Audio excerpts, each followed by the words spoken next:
Здравейте, Жоро Игнато съм аз от съдебен спор.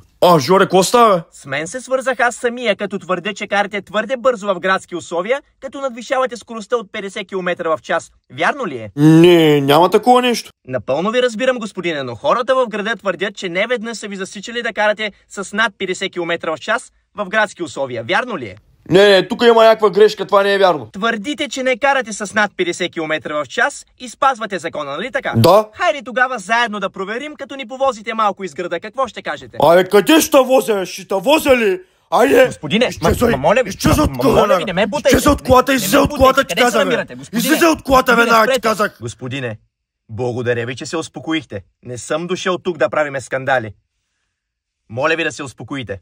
Ти от дума не разбираш, изчезай веднага, ти казах! Изчезай веднага от колата! Моля ви, не ме изчезай! Бързо! Айде бързо! Кущер такъв!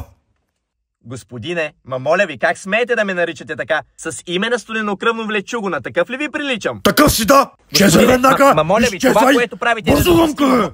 Бързо лъмка, ти казах! Не ме бутайте, господине! Господине, къде се намирате? Айде, бързо! Господине,